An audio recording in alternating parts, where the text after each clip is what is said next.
10년이 넘도록 매년 신주문예에 투고했던 저는 늘 연말을 씁쓸하게 보냈는데요. 신주문예에 응모해본 사람이라면 알겠지만 당선작 발표가 크리스마스 전후로 나기 때문이에요. 그래서 열심히 오래 준비한 작품일수록 허탈함과 실망감이 되게 컸어요. 내년엔 더 잘해봐야지 하는 것도 2, 3년이지 난 안 되는 건가 하는 생각이 스멀스멀 피어오르더라고요. 저는 문창과에 다닐 때 3학년이 돼서야 처음 단편소설을 쓰기 시작했기 때문에 학생 때는 신춘문예를 응모하지 않았어요. 그때는 주로 대학문학상을 응모했었는데 이때부터 꾸준히 신춘문예를 응모하면서 감각을 길러보았으면 좋았을 텐데 하는 생각이 들긴 하더라고요. 대학원에 들어가면서 신춘문예를 응모하기 시작했는데 저는 시와 소설 두 분야를 모두 준비했었어요. 시를 좋아해서 학사, 석사 모두 시를 전공했지만 사실 대학생 때부터 시보다는 소설 쪽에 조금 더 반응이 있었거든요. 아니, 소설보다는 문학평론을 하라는 추천의 말을 많이 들었는데 그때만 해도 평론보다는 작품 창작을 너무 하고 싶었어요.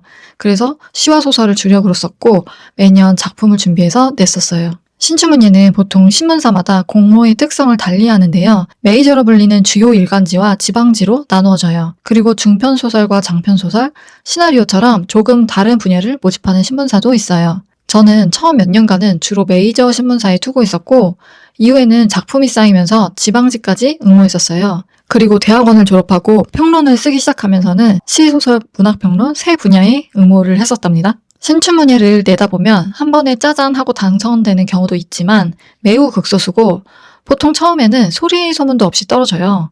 그리고 당선작들을 공부하면서 내 작품의 퇴고를 반복하고 완성도를 높이다 보면 본심 명단에 이름이 오르기 시작해요. 그때부터가 위험한 게 희망 고분이 시작되는데요. 여기서 절대 멈추지 말고 미친 듯이 써야 합니다. 반응이 올 때 더 열심히 퇴고하고 새 작품을 쓰며 밀어붙여야 한다는 이야기죠. 결론적으로 저는 2번의 본심과 2번의 최종심에 올랐습니다. 처음에는 신춘문예가 아닌 창비신인문학상 시 부분이었고 그 다음에는 중앙신인문학상의 시 부분, 그리고 매일 신춘문예 소설 부분, 조선일보 문학평론 부분이었어요. 응모했던 세 분야 모두 골고루 올라갔지만 아쉽게도 당선은 되지 못했습니다. 이 과정에서 느낀 건 예심에 올랐던 작품을 퇴고하고 다른 곳에 다시 응모할 준비를 하는 것과 동시에 또 새로운 작품을 써야 한다는 거예요. 그리고 그의 당선작들의 흐름이나 눈치를 보기보다는 자신만의 강점을 더 보여주는 작품을 써야 됩니다. 자신도 모르게 점점 당선작을 분석하면서 대세에 끼워 맞춰 쓰게 되는데요. 그런데 신춘문예 당선을 자신의 작품 생활의 마지막 종착점으로 삼을 게 아니라면 자신만의 스타일을 더 확실하게 보여주는 작품을 써야 돼요.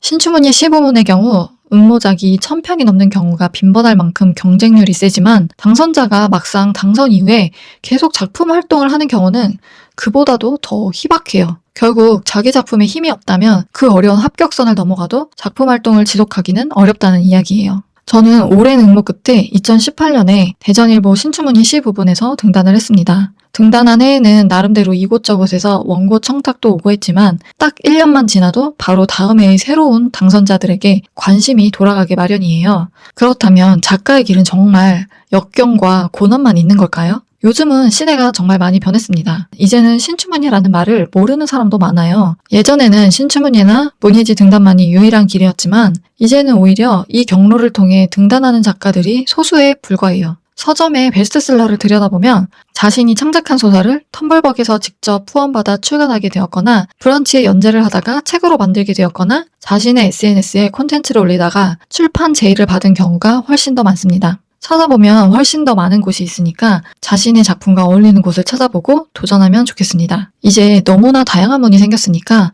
더 이상 하나의 문 앞에서 기다리지 말고 자신의 작품에 어울리는 문을 찾아 열심히 꾸준하게 두드리면 좋겠어요. 이상 텍스트 포텐셜이었습니다. 감사합니다.